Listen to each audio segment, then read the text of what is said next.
మంచిదండి, ప్రారంభించుకుందామండి. ఈరోజు కూడా ఈ యొక్క శుక్రవారం దినాన మన సంఘ సావాస కూడికంటూ ఏర్పాటు చేసుకొని దేవుని వాక్యాన్ని వినడానికి వచ్చినటువంటి సంఘానికి, సహోదరులకి, సహోదరిమణులకు కూడా మన ప్రభువును రక్షకుడైన ప్రభువైన యేసుక్రీస్తు నామములో మీ అందరికీ నా హృదయపూర్వక వందనాలు తెలియజేస్తున్నాను. చాలా రోజులు అవుతుంది ఇలా మనందరం కూడా ఇలా సంఘ సావాస కూడికలో ఏర్పాటు చేసుకొని, కాబట్టి క్రమబద్ధంగా మనందరం కూడా ఇలా సంఘ సావాస కూడికలు ఏర్పాటు చేసుకొని సంఘానికి వాక్యాన్ని అందిస్తూ మనందరం కూడా దాన్ని వింటూ బలపడుతూ దేవునిలో ఇంకా వృద్ధి చెందాలని మనస్ఫూర్తిగా కోరుకుంటున్నాను. అలాగే ఈరోజు కూడా మనందరం ఒక చిన్న పాఠాన్ని మనందరం కలిసి ఆలోచన చేద్దాం. అదేంటిదంటే, పాఠం పేరు ఏంటిదంటే స్థిరమైన భక్తి కలిగి ఉన్నావా. ఏంటిది పాఠం పేరు? స్థిరమైన భక్తి కలిగి ఉన్నావా. స్థిరమైన భక్తి ఏంటి? భక్తి కలిగి ఉన్నావా అంటే సరిపోయింది కదా. భక్తి కలిగి ఉన్నావంటే సరిపోయింది కదా. మరి స్థిరమైన భక్తి కావాలంటే కావాలి. ఎందుకంటే చాలామందికి కూడా బాప్తీసం పొందుకున్నటువంటి మొదటి దినాలు ఎలా ఉంటుందంటే చాలా ఆసక్తిగా ఉంటారు. అన్నిట్లో చాలా ముందుగానే వచ్చి అన్నిట్లో దేవుడికి ఇచ్చే విషయాలు కానీ, ప్రార్థన చేసే విషయాలు కానీ, సమయానికి వచ్చే విషయాలు ఎలా ఉంటారంటే చాలా బాగుంటారు భక్తిలో. కానీ కొన్ని సంవత్సరాలు గడిచిపోయిన తర్వాత ఎలా ఉంటారంటే ఆ భక్తి అనేది ఏమైపోయింది? తగ్గిపోతూ ఉంటుంది. మరి అలాంటి ఆ భక్తి అనేది తగ్గిపోకుండా ఉండాలంటే ఇప్పటి నుంచి మనం ఏం చేయాలంటే మన భక్తికి ఒక స్టాండర్డ్ ఏర్పాటు చేసుకోవాలి. స్థిరమైనటువంటి భక్తిని మనం కొనసాగించాలి. అలా కొనసాగిస్తేనే మనం చేరుకోవాల్సినటువంటి ఆ గమ్యానికి మనందరం చేరుకుంటాం. లేకపోతే భక్తి అనేది 3 నెలల ముచ్చట్లాగా ఉందనుకోండి, మనం చేరుకోవాలనేటువంటి ప్రదేశానికి మనం చేరుకోలేం. కాబట్టి మనం చాలా భక్తి శ్రద్ధలతో భక్తి అనేది చేయాలి. భక్తి అంటే ఏంటిది? డెఫినేషన్ ఉందా బైబిల్లో? ఏంటిది భక్తి అంటే? ఎమ్మటే మనకి ఒక వచనం గుర్తుకొచ్చి యాకోబు పత్రికలో 1వ అధ్యాయం 27వ వచనం. అదే కదా. ఏంటిది? తండ్రి అయిన దేవుని ఎదుట పవిత్రమును నిష్కలంకమునైన భక్తి ఏదనగా దిక్కులేని పిల్లలను, వెధవరాండ్రను వారి ఇబ్బందుల్లో పరామర్శించుటయు. ఇది మెయిన్ పాయింట్. ఇంకా మెయిన్ పాయింట్, అది కూడా మెయిన్ పాయింట్. కాకపోతే ఇది ఇంకా ఏం చేయాలంట? ఇహలోక మాలిన్యమును. ఏంటిది ఇహలోక మాలిన్యం అంటే? శరీరాశ, నేత్రాశ, జీవబిడంబం. ఈ 3 లక్షణాలు కలిగి జీవించకుండా ఏ వ్యక్తి అయితే తన భక్తిలో కొనసాగుతూ ఉంటాడో అతనే స్థిరమైనటువంటి భక్తిని చేస్తున్నట్టు. లోకలు ఇవన్నీ మనకు కనబడతానే ఉంటాయి కదా. మన కంటి ద్వారా పాపం చేసే అవకాశం ఉంటుంది, మన నాలుగు ద్వారా పాపం చేసే అవకాశం ఉంటుంది, మన శరీర అవయవాల ద్వారా పాపం చేసే అవకాశం ఉంటుంది, మన ఆలోచనల ద్వారా పాపం చేసే అవకాశం ఉంటుంది. ఇలా బయటికి వెళ్ళిన తర్వాత లోకం అనేది అనేక ఆశలతో మనల్ని ఏం చేస్తూ ఉంటుంది అంటే భక్తి నుంచి పక్క తప్పించేటువంటి ప్రయత్నం చేస్తూనే ఉంటుంది. అలా చేయాలని ప్రయత్నం చేసినప్పుడు నువ్వు ఎలాంటి భక్తి కలిగి ఉండాలంటే స్థిరమైనటువంటి భక్తి కలిగి ఉండాలి. నేను చనిపోయిన తర్వాత దేవుడు ఇస్తానన్నటువంటి లోకానికి వెళ్ళాలనేటువంటి ఒక స్టాండర్డ్ భక్తితో దేవుళ్ళకి రావాలి. అలా వస్తేనే మనం స్థిరమైనటువంటి భక్తి చేస్తున్నట్టు. అలా ఉంటేనే మనం స్థిరమైనటువంటి భక్తి చేస్తున్నట్టు. ఇలా బైబిల్ గ్రంథంలో కూడా దేవుడు ఏర్పాటు చేసుకున్నటువంటి ఇశ్రాయేల్ జనాంగం నుంచి కూడా ఎలాంటి భక్తి కావాలనుకున్నాడు. ఎలాంటి భక్తి కావాలనుకున్నాడు అంటే ఆయన, నా ఎడల స్థిరమైన భక్తి మీరు కలిగి ఉండాలి. కొంచెం అటు ఇటుగా ఉండేటువంటి భక్తి కాదు. ఎలా ఉండాలో తెలుసు మీరు? స్థిరమైనటువంటి భక్తి కలిగి ఉండాలని కోరుకున్నాడు దేవుడు. ఎవరి దగ్గర నుంచి? ఇశ్రాయేల్ ప్రజల నుంచి. కానీ వారు అలా ఉన్నారా? ఒకసారి చూద్దాం. చూడండి, హోషేయ గ్రంథం 6వ అధ్యాయం. హోషేయ గ్రంథం 6వ అధ్యాయం మొదటి కాడ నుంచి చదవండమ్మా. మొదటి కాడ నుంచి. హోషేయ గ్రంథం 6వ అధ్యాయం. మనము యెహోవా యొద్దకు యెహోవా యొద్దకు మరులదము రండి. మరులదము రండి. ఆయన మనల్ని చీల్చివేసెను. ఆయన మనలను చీల్చివేసెను. ఆయనే మనల్ని స్వస్థపరచును. ఆయనే మనలను స్వస్థపరచును. ఆయన మనలను కొట్టెను. ఆయన మనలను కొట్టెను. ఆయనే మనలను బాగు చేయును. ఆయనే మనలను బాగు చేయును. 2 దినములైన తరువాత దినములైన తర్వాత ఆయన మనలను బ్రతికించును. మనము ఆయన సముఖమందు బ్రతుకున్నట్లు 3వ దినమున ఆయన మనలను స్థిరపరచును. యెహోవాను గూర్చిన జ్ఞానము సంపాదించుకొందుము రండి. యెహోవాను గూర్చిన జ్ఞానము సంపాదించుకొనుటకు ఆయనను అనుసరించుదము రండి. ఉదయము తప్పక వచ్చు రీతిని ఆయన ఉదయించును. వర్షము వలె ఆయన మన యొద్దకు వచ్చును. భూమిని తడుపునట్టి తొలకరి వర్షము కడవరి వర్షము వలె ఆయన మన యొద్దకు వచ్చును. ఎఫ్రాయిము నిన్ను నేనేమి చేతును. యూదా నిన్ను నేనేమి చేతును. తెల్లవారగానే తెల్లవారగానే కనబడు మేఘము ఎగిరిపోవునట్లును ప్రాంత కాలమున పడి మంచు ఆరిపోవునట్లును నీ భక్తి నిలవకపోవును. వాళ్ళ యొక్క పరిస్థితి ఎలా ఉందంటే ఇక్కడ దేవుడు తెలియజేశాడు. ఎలా ఉందంటే వాళ్ళ భక్తి అనేది వాళ్ళకు ఒక నిబంధన ఇచ్చాడు. నిబంధన ఇచ్చి ఆ నిబంధన ప్రకారంగా మీరు నా ఎడల భక్తి శ్రద్ధలు కలిగి జీవించమని చెప్పాడు. వాళ్ళకి చెప్పినప్పుడు వాళ్ళు ఎలా ఉన్నారంటే కొన్ని రోజులు ఎలా ఉంటారంటే చాలా భక్తి శ్రద్ధలుగా ఉంటారు. ఏదో ఒక ఆశలో పడిపోతున్నారు. దేవుడి నుంచి దూరం అయిపోతున్నాడు. దేవుడు ఏం చేస్తున్నాడు? వాళ్ళని శిక్షిస్తున్నాడు. ఆ శిక్షను తట్టుకోలేక ఆ శిక్ష నుంచి తప్పించడానికి ఎవరయ్యా అంటే మళ్ళీ ఆయనే. మళ్ళీ ఆయన దగ్గరకు వస్తున్నారు. కొన్ని రోజుల తర్వాత బాగానే ఉంటారు. మళ్ళీ ఏమైపోతున్నారు? మళ్ళీ మారిపోతున్నారు. మళ్ళీ తప్పిపోతున్నారు భక్తిలో. మళ్ళీ పడిపోతున్నారు భక్తిలో. భక్తిహీనతలోకి వెళ్ళిపోతున్నారు. అందుకని వాళ్ళ భక్తిని ఎలా పోల్చాడంటే ఆయన తెల్లవారుగానే కనబడు మేఘము తెల్లవారుగానే చూడండి మేఘం ఏమైపోయిద్దంట? ఎగిరిపోయిద్దంట. పొద్దున్నే కనబడినటువంటి మేఘం చూడండి. పొద్దున్న 5ంటికి మేఘం ఎలా ఉంటుంది? చల్లగా ఉంటుంది. అదే 10 గంటలు ఎలా ఉంటుంది? అదే చల్లగా ఉండేటువంటి వాతావరణం ఉంటుందా? మేఘం ఉంటుందా అక్కడ అంటే ఉండదు. వాళ్ళ భక్తి కూడా అలానే ఉంది. శ్రమ వచ్చినప్పుడల్లా బాధ వచ్చినప్పుడల్లా దేవుడి దగ్గరకు వస్తారు. ఆ శ్రమ తీరగానే ఏమైపోతారు? మళ్ళీ అదే బలహీనతలు పడతారు. మళ్ళీ అదే పాపంలో పడతారు. మళ్ళీ అదే విగ్రహారాధనలో పడిపోతూ వచ్చారు. మెయిన్గా వాళ్ళు చేసింది ఏంటిది? ఘోరమైనటువంటి పాపం. ఇజ్రాయేల్ ప్రజలు భక్తిలో లేకుండా పోవడానికి విగ్రహారాధనే. ఆ విగ్రహారాధనలో పడిపోగానే దేవుడు ఏం చేశాడు? శ్రమలు తీసుకొచ్చాడు. శ్రమలు రాగానే ఏం చేశారు? మళ్ళీ దేవుడికి మొరపెట్టాడు. దేవుడు ఏం చేశాడు? వాళ్ళని తప్పించాడు. మళ్ళీ ఏం చేశారు వాళ్ళు? మళ్ళీ అదే పాపం చేసుకుంటూ వచ్చారు. అది భక్తి? అది స్థిరమైన భక్తి అంటే స్థిరమైన భక్తి కాదు. మనం కూడా చూడండి, మన ఇంట్లో కూడా కుటుంబం అంతా ప్రశాంతంగా సాగిపోతా ఉంది. ఎలాంటి ఇబ్బందులు లేవు. దేవుడు గుర్తుకొస్తాడా? గుర్తుకు రాడప్పుడు. మీకు తెలుసు అసలుకి మనకి ఎలాంటి అప్పులు లేనప్పుడు, ఎలాంటి ఇబ్బందులు లేనప్పుడు, ఎలాంటి ఈఎంఐ లేనప్పుడు దేవుడు గుర్తుకు రాడు. మనకి ప్రశాంతంగా జరిగిపోతుంది అనుకుంటా ఉంటాం. దేవుడిని జ్ఞాపకం చేసుకో. అదే ఏదైనా శ్రమ రానివ్వండి, ఎమ్మటి ఎవరు గుర్తుకొస్తారు? దేవుడు గుర్తుకొస్తాడు. దేవుడు ఏదో సహాయం చేస్తాడు. ఎమ్మటి ఏమైపోతాం? మళ్ళీ తీరిపోయిన తర్వాత మళ్ళీ దేవుడు గుర్తుకొస్తాడంటే రాడు. ఆనాడు ఇజ్రాయేల్ ప్రజలు ఎలాగైతే ఉన్నారు, ఇప్పుడు క్రైస్తవులు పిలువబడుతున్నటువంటి మనం కూడా అలానే ఉన్నాం. అలా ఉండకూడదు. అది భక్తి కాదు. శ్రమ వచ్చినప్పుడు దేవుడా అని శ్రమ పోయిన తర్వాత ఇంకా దేవుడు లేడు ఏవి లేదు అనుకుని మళ్ళీ లోకానుసారంగా ఉన్నాం అనుకో, అది భక్తి అయిద్ది అంటే భక్తి కాదు. అది స్థిరమైనటువంటి భక్తి అనిపించుకోదు. అందుకనే కీర్తనల గ్రంథంలో కూడా చూడండి ఒక మాట ఉంటుంది. వాళ్ళు ఎలా ఉన్నారో, వాళ్ళ హృదయం అనేది ఎలా ఉందో. కీర్తనల గ్రంథం 78వ అధ్యాయం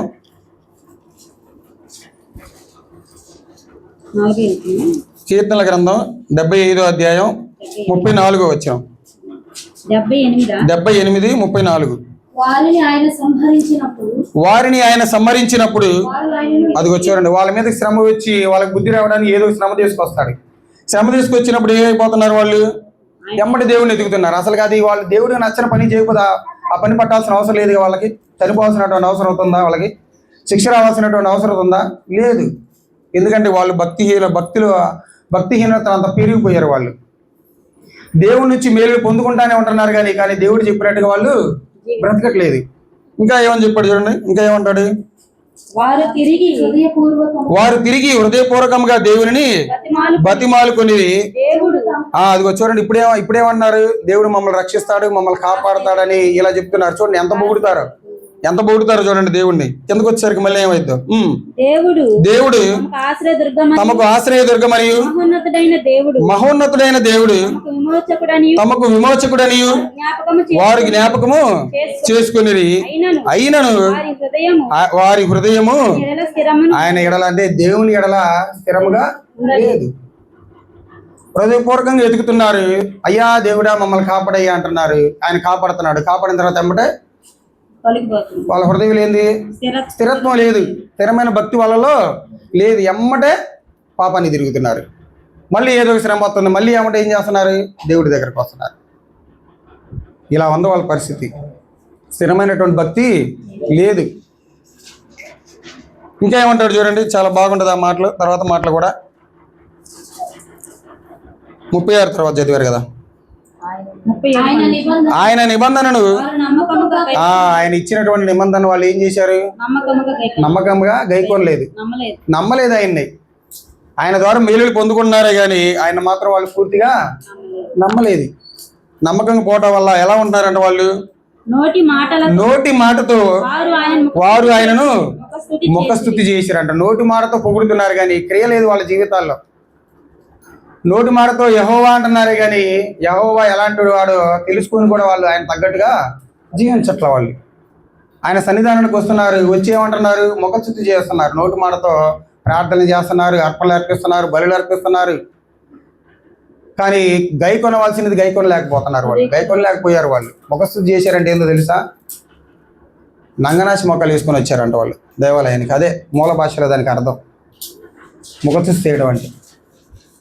ముఖస్తుతి చేయడం అంటే అంటారు కదా, ఆ మాట అనొచ్చలేదు మరి, నంగనాచి మొక్కలు వేసుకొని వచ్చి అంటారు కదా, అలా వస్తారంట.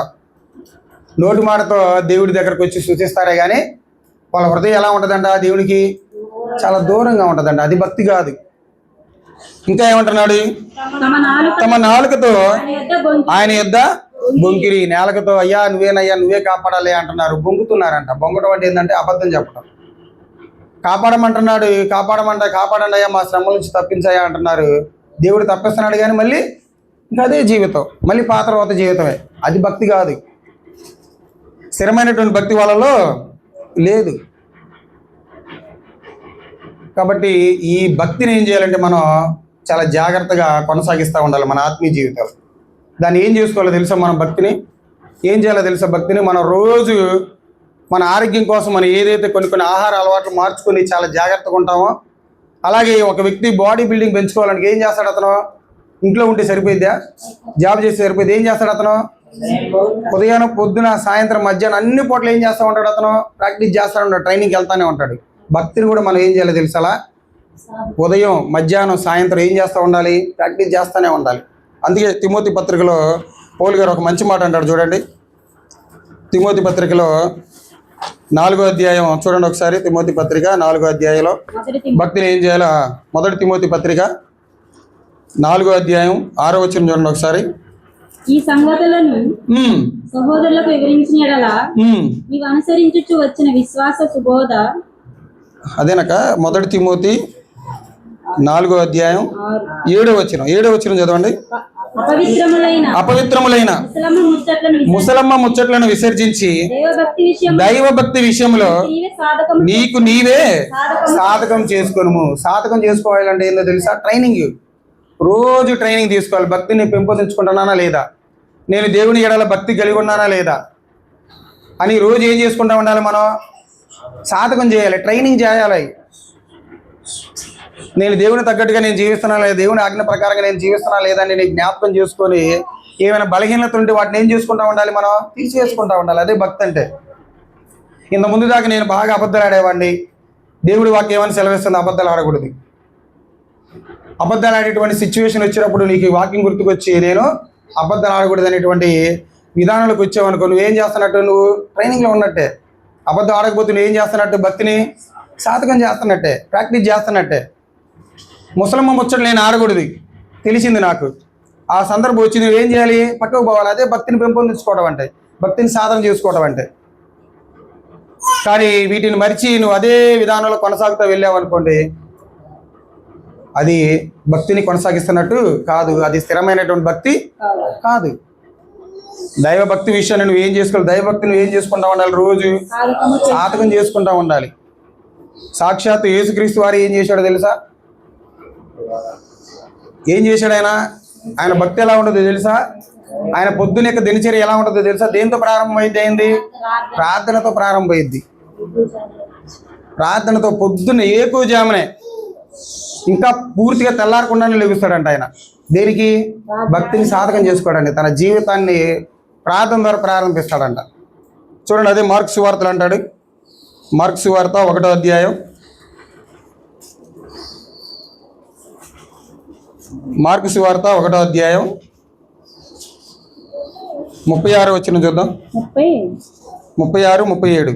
సీమోనును అతనితో కూడా ఉన్నవారును ఆయనను వెతుకుచూ వెళ్ళి ఆయనను కనుగొని అందరూ నిన్ను వెతుకుచున్నారని ఆయనతో చెప్పగా ఆయన ఇతర సమీప గ్రామాలలోను నేను ప్రకటించినట్లు వెళ్ళుదము రండి, ఇందు నిమిత్తమే కదా నేను బయలుదేరి వచ్చిందని వారితో చెప్పాను. అది కదా 35 వచనం చూడండి. 35 వచనం బాగుంటది. 35. ఆయన పెందల కాడనే లేచి ఇంకనూ చాలా చీకటి ఉండగానే బయలుదేరి అరణ్య ప్రదేశంలోకి వెళ్ళి అక్కడ ప్రార్థన చేయించున్నాను. అసలు ఇలాంటి ఎక్స్పీరియన్స్ ఎప్పుడైనా మనకుందా? తెల్లవారకుండానే ఇంకా చీకటి ఉండగానే ఇప్పుడే లేచి మనం ప్రార్థన చేసావా? భక్తిని సాధకం చేసే వాళ్ళు ఇలానే చేస్తారు. భక్తిని వాళ్ళ ఆత్మీయ జీవితాలు అనుకునే వాళ్ళు ఏం చేస్తారు తెలుసా? పెందల కాడ లేచి వాళ్ళ యొక్క దైనందిన జీవితాన్ని దేనితో ప్రారంభిస్తారు? ప్రార్థనతో ప్రారంభిస్తారు. ఆయన ఎవరికి మాదిరి? సాక్షాత్తు మనకి యేసుక్రీస్తు వారే మాదిరి. ఇక్కడ పెందల కాడ లేచారంట. ఏందండి ఆయనకంతా?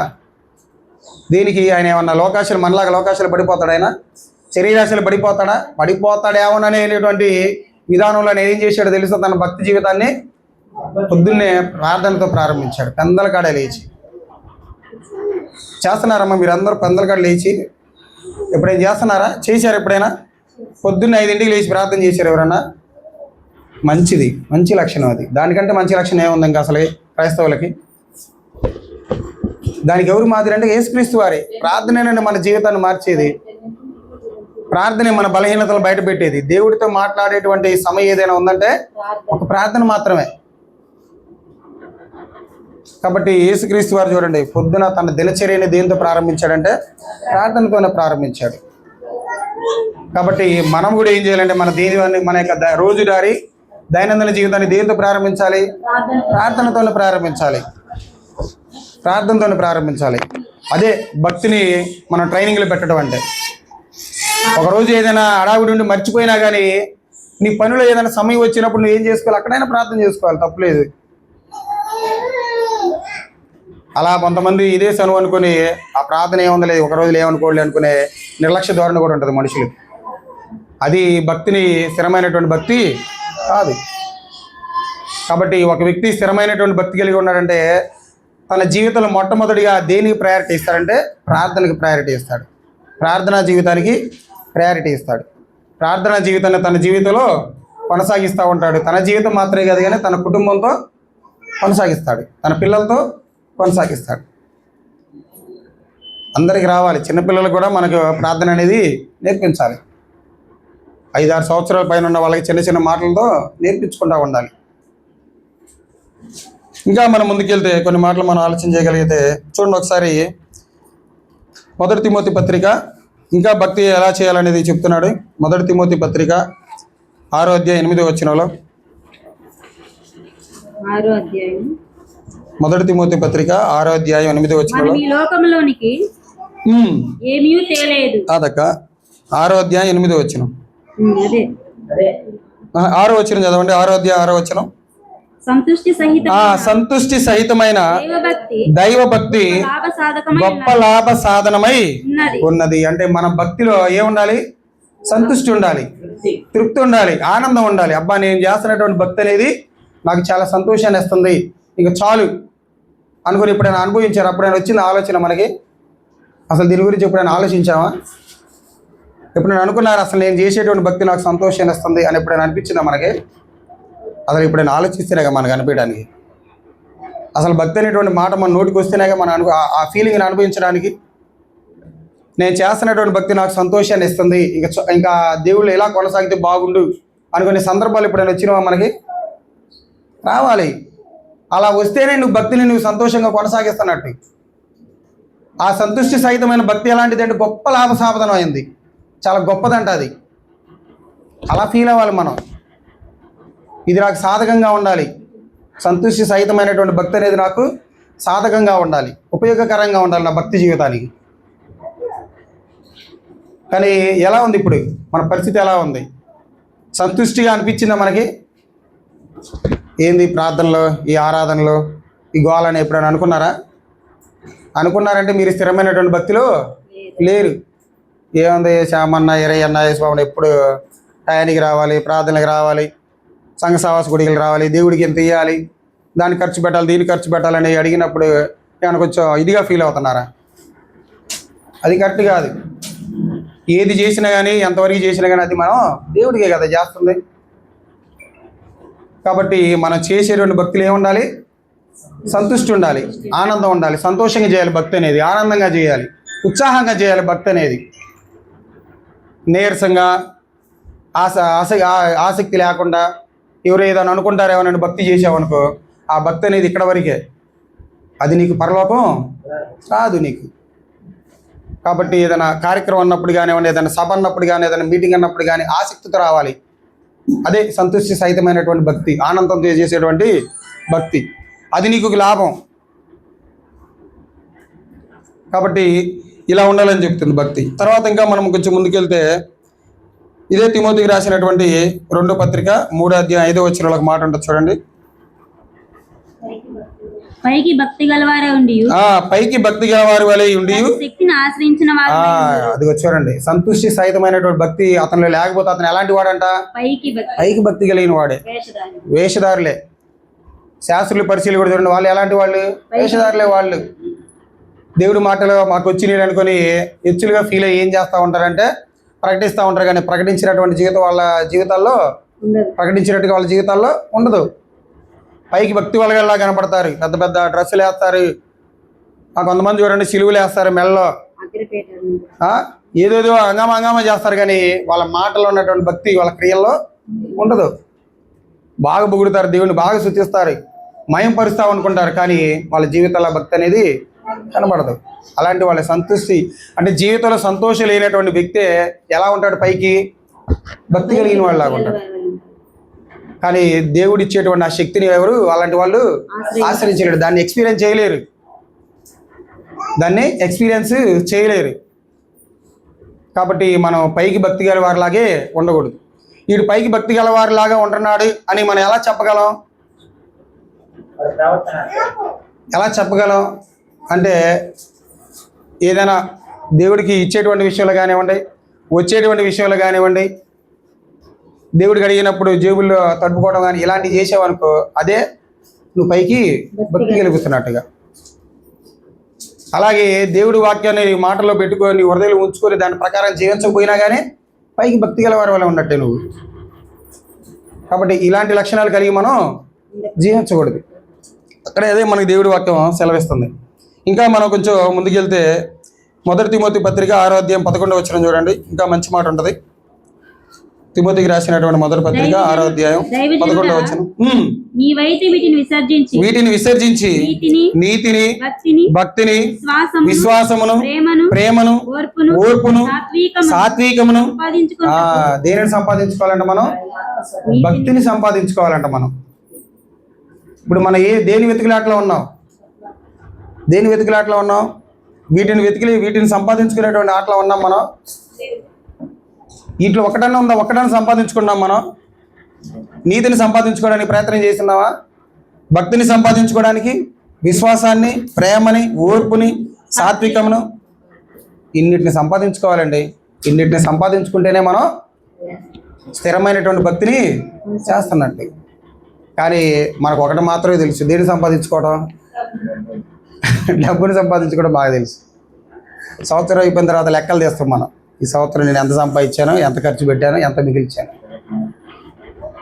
దేవుడికి ఎంత ఖర్చు పెట్టాను ఎప్పుడైనా లెక్క చూసుకున్నారా? దేవుడికి లెక్క పెట్టానని లెక్క చూసుకున్న వాళ్ళంత దరిద్రులు ఈ ప్రపంచంలో ఎవరు ఉండరు. నేను ఎంత దేవుడికి లెక్క పెట్టి 1,00,000 రూపాయలు ఖర్చు పెట్టాను. అబ్బా 1,00,000 రూపాయలు ఖర్చు పెట్టివా, రోగం వస్తే 10 లక్షలు పెట్టాలి. దేనికి నీ భక్తి? దేవునికి పెట్టే కాడ మనం లెక్కలో చూడకూడదు. నేను ఎంత పెట్టానని ఏదో డమ్మగా చెప్పుకోకూడదు. దేవుడే సహాయం చేసేటప్పుడు నువ్వు కుడి చేయి చేసేది ఎడం చేయికే తెలియద్దు అన్నాడు. అసలుకి కొంతమంది చూశానండి, 1,00,000 రూపాయలు ఖర్చు పెట్టే దేవుడికి నేను 2 లక్షలు ఖర్చు పెట్టా, చేదరేస్తుంది వాళ్ళ చూస్తూ ఉంటే. కాబట్టి మనం దేన్ని సంపాదించుకోవాలి? భక్తిని సంపాదించుకోవాలి. ఎంత సంపాదించారు? ఒక 10% ఉందా? పర్సెంటేజ్లు ఉన్నాయా? 20% లేదా? ఇప్పుడైనా మారుదా? ఇప్పటికైనా మనం వృద్ధి చెందుదాం, భక్తిలో సంపాదించుకునేటువంటి ప్రయత్నం చేద్దాం. ఒక దైవజనుడు దేన్ని సంపాదించుకోవాలంటే ఇలాంటి వాటిని సంపాదించుకోవాలంట. ఇలాంటి వాటిని సంపాదించుకొని జీవిస్తేనే అతను స్థిరమైనటువంటి భక్తి చేస్తున్నట్టు. ఇంకా కొంచెం ముందుకు వెళ్దాం చూడండి, ఇంకేమైనా ఉంటుందో. తీతుకు రాసిన పత్రిక 2వ అధ్యాయం 13వ వచనం. ఒకటే ఉంటుంది తీతు పత్రిక 2వ అధ్యాయం 13వ వచనం. అనగా మహాదేవుడును మన రక్షకుడైన యేసుక్రీస్తు మహిమ యొక్క ప్రత్యక్షత కొరకు ఎదురు చూచుచు ఈ లోకములో స్వస్థ బుద్ధితోను నీతితోను భక్తితోను బ్రతికి చుండవలనని మనకు బోధించున్నది. ఈ దేవుని వాక్యం మనకి ఏం బోధిస్తుందంటే, ఓ క్రైస్తవుడా, రేపు 2వ రాకడలో క్రీస్తు అని ఎదుర్కోబోతున్నావు. నువ్వు మరి ఎదుర్కోబోతున్నావు అంటే నీళ్ళు ఏ ఉండాలి? స్వస్థ బుద్ధి ఉండాలి, నీతి ఉండాలి, భక్తి ఉండాలి. ఇక్కడ కూడా చూడండి, భక్తి చెబుతున్నాడు. ఏందండి అంత పెద్దదా భక్తి అంటే? అంత గొప్పదా భక్తి అంటే? మరి ఆయన ఎదుర్కొనేటువంటి మనకి ఈ కావాలండి. ఈ కంపల్సరీగా మనకి మనకు కావాలి. ఇవి ఉంటేనే ఆయన నిన్ను తనతో నివాసానికి తీసుకుని వెళ్తాడు దేవుడు. లేకపోతే ఇక్కడే వదిలేసి వెళ్తాడు. మనం బుద్ధి గల కన్యకలు, బుద్ధి లేని కన్యకల గురించి చెప్పుకున్నాం కదా. వాళ్ళని ఎందుకు వదిలిపెట్టాడు? అక్కడ వాళ్ళలో ఏమి లేదు, వాక్యం లేదు, వాళ్ళలో భక్తి కూడా లేదు. వాక్యం లేని వాళ్ళ భక్తి ఉంటుందా? ఉండదు. అలాంటి పరిస్థితి అయిద్దామో జాగ్రత్త పడదు. ఎప్పటికైనా కానీ వారం మనకు బోధిస్తున్నారు, వారం మనం వింటానే ఉన్నాం, సావాస కుడికలు వింటానే ఉన్నాం, ఆరాధనలు వింటానే ఉన్నాం, అనేక మెసేజ్లు మనం వింటానే ఉన్నాం. మనకి ఏమని బోధిస్తుంది వాక్యం? నీతి కలిగి ఉండాలని, భక్తి కలిగి ఉండాలని, యథార్థత కలిగి ఉండాలని, స్వస్థ బుద్ధి కలిగి ఉండాలని బోధిస్తుంది మనకి. మరి ఎంతవరకు మనం సాధనలో పెడుతున్నాం వాటిని అనేది మనం ఎప్పటికప్పుడు జ్ఞాపకం చేసుకుంటానే ఉండాలి. ఇందాక చెప్పాను కదా, సాధకం చేసుకోవాలంటే ఏం చేయాలి? వీటిని ప్రాక్టీస్లో పెట్టాలి. వీటిని ఏం చేయాలి? మనం భక్తిని ప్రాక్టీస్లో పెట్టాలి. కాబట్టి చాలా జాగ్రత్తగా ఆలోచించండి నా ప్రియ సహోదరుల. ఇంకా మనం ముందుకెళ్ళి ఆలోచన చేస్తే అసలుకి ఇంకా ఏది భక్తి అనేది మనం ఇంకా గట్టిగా ఆలోచన చేయగలిగితే, చివరిగా చూడండి ఒకసారి పేతురు గారు రాసినటువంటి మొదటి పత్రికలో చాలా మంచి మాటలు చెప్తాడు. పేతురు గారు రాసినటువంటి మొదటి పత్రిక 3వ అధ్యాయం 10, 11, 12 వచనాలు. జీవమును ప్రేమించి మంచి దినములు చూడగోరు వాడు చెడ్డదాని పలకుండా ఉండటమే భక్తి కలిగి ఉండటం. చెడ్డదాని పలకుండా ఉండటమే భక్తి కలిగి ఉండటం. మన నోటి ద్వారా చెడ్డ మాటలు పలకుండా ఉండటమే భక్తి కలిగి ఉండటం. చెడ్డ మాటలు పలుకుతున్నావు, మంచి మాటలు వస్తున్నాయి మన నోట్లో నుంచి. బూతులు వస్తున్నాయా, మంచి మాటలే వస్తున్నాయా? క్షేమకరమైన మాటలే వస్తున్నాయా, కూల్చేటువంటి మాటలే వస్తున్నాయా? ఇప్పుడు చూడండి, చాలామంది మన ఇంటి పక్కన వాళ్ళు కానివ్వండి, మన బజార్లో కానివ్వండి, వాళ్ళ మాటలు ఎలా ఉంటాయి? నలుగురిని ఇబ్బంది పెట్టే మాటలే కానీ నలుగురిని బాగు చేసే మాటలు ఉండవు. అవి వింటా మనం కూడా ఏమైపోతున్నాం అంటే చాలా ఆనందంగా నవ్వుతూ ఉంటాం, కామెడీలు చేసుకుంటూ ఉంటాం. వాళ్ళని చూసి మనం బాధపడాలి, ఎప్పుడు మారతారా నాయన వీళ్ళని. చెడ్డ మాటలు పలకుండా ఉండటమే నిజమైనటువంటి భక్తి. ఇంకా కపటపు మాటలు చెప్పకుండా తన పెదవులను కాచుకోవాలి. కపటపు మాటలు చెప్పకుండా ఎవడైతే జీవిస్తాడో వాడే నిజమైనటువంటి భక్తి చేపిస్తున్నాడు. కపటపు మాటలు అంటే మనసులో ఒకటి ఉంచుకోవటం, నోటి ద్వారా ఒకటి మాట్లాడటం. సహోదరుడు ఉన్నప్పుడు సహోదరుడా అని పొగట్టం, బయటికి వెళ్ళిన తర్వాత అతని మీదే నిందలు చెప్పడం. ఇలా చేసే వ్యక్తి అతను చేస్తున్నటువంటి భక్తే కాదు, అతనికి స్థిరమైనటువంటి భక్తి లేదు. ఇంకా అతడు కీడు నుండి తొలగి మేలు చేయవలెను, సమాధానమును వెతికి దానిని వెంటాడవలెను. స్థిరమైనటువంటి భక్తి చేసేవాడు ఎలా ఉంటాడంటే ఇది ఇలా ఉంటాడండి, సమాధానాన్ని వెతుకుతాడు, మేలు చేస్తాడండి. వాడు మేలు చేసేవాడే క్రైస్తవుడు, అందరి క్షేమాభివృద్ధి కోరుకునేవాడే క్రైస్తవుడు. అట్లాంటి లక్షణాలు కలిగి చేసేవాడే భక్తిపరుడు, అతనే స్థిరమైనటువంటి భక్తి కలిగి ఉన్నవాడు. నలుగురు నశించాలి, నలుగురు పాడవాలి, నలుగురు ఈ లోకల నుంచి చనిపోవాలని కోరుకునేవాడు శాపనార్థాలు పెట్టేవాళ్ళు క్రైస్తవులు కాదు. వాడి సంఘం కూలాలని శాపనార్థాలు పెట్టేవాడు క్రైస్తవులు కారు. వాడి భక్తి నిరార్థకమే. అలాంటి వాళ్ళు చాలామంది కోకొల్లలుగా ఉన్నారు సమాజంలో ఇప్పుడు. వాళ్ళ నుంచి మనం నేర్చుకోవాల్సింది ఒకటే, వాళ్ళలాగా మనం ఉండకూడదు అనుకోవాలి. మనం వాళ్ళు చేసేటువంటి భక్తిలాగా మనం చేయకూడదు అనుకోవాలి మన హృదయంలో. బ్రతికిన నాళ్ళు మన నోటి ద్వారా ఇతరులకి మంచి చేసేటువంటి మాటలే మనం పలకాలే కానీ కీడు చేసేటువంటి మాటలు పలకకూడదు, కపటమ మాటలు మనం పలకకూడదు. అందరికీ ఆదరించేటువంటి మాటలే పలకాలి. శక్యమైతే నీ నోటి నుంచి 4 మంచి మాటలే రావాలి కానీ నలుగురిని కూల్చేటువంటి మాటలు రాకూడదు. అవి క్రైస్తవుడికి ఎప్పటికి కూడా తగ్గవు. ఇదే భక్తి అంటే, స్థిరమైనటువంటి భక్తి అంటే ఇదే. ఇంకా ముందుకు వెళ్దాం. ప్రభువు కన్నులు నీతిమంతుల మీదను ఆయన చెవులు వారి ప్రార్థన వైపునను ఉన్నవి గాని ప్రభువు ముఖము కీడు చేయి వారికి విరోధముగా ఉన్నది. కీడు చేసేటువంటి వారికి దేవుడు ఎలా ఉన్నాడంట? విరోధిగా ఉన్నాడంట. దేవుడే విరోధిగా ఉంటే ఆ వ్యక్తి ఏమైపోవాలి? ఇంకా అతను చేస్తున్నటువంటి భక్తి కూడా వ్యర్థమే. దేవుడే విరోధి అయితే ఆనాటి కాలంలో ఇజ్రాయెల్ పరిస్థితి ఏమైపోయింది? పెట్టలుగా రాలిపోయారు. ఆయన్ని వాళ్ళ హృదయం ఎలా ఉంది? వాళ్ళ మనసులో చాలా దేవునికి చాలా దూరంగా ఉంది. పైకి భక్తి వాళ్ళే కనిపిస్తున్నారు కానీ దాని శక్తిని వాళ్ళు ఆశ్రయించలేకపోయారు. అరణ్యంలో పిట్టల్లాగా రాలిపోయారు. కాబట్టి ఈ కాలాన్ని ముగించుకొని మనం ప్రభు రాకడలో మనం అందరం చేరుకోబోతున్నాం. కాబట్టి మనందరం ఎలా ఉండాలంట? భక్తి కలిగి ఉండాలి. ఎలాంటి భక్తి కలిగి ఉండాలి? స్థిరమైనటువంటి భక్తి కలిగి ఉండాలి. నిబంధనతో కూడినటువంటి భక్తి కలిగి ఉండాలి. సంతృష్టి సహితమైనటువంటి భక్తి కలిగి ఉండాలి. మన భక్తి అనేది గొప్ప లాభ సాధనమైనదిగా ఉండాలి. మనందరం కూడా మన భక్తిని సాధకం చేసుకోవాలి. ఇలాంటి లక్షణాలు కలిగి ఉండి మనం మన భక్తిని కొనసాగిస్తున్నామంటే మనం ఏ భక్తి కలిగి ఉన్నట్టు? స్థిరమైనటువంటి భక్తి కలిగి ఉన్నట్టు. ఈ మాటల ద్వారా మనందరం కూడా మన కుటుంబాలకి మనకి ఆదరణ పొందారని నేను విశ్వసిస్తూ మీ అందరికీ నా హృదయపూర్వక వందనాలు తెలియజేస్తాను.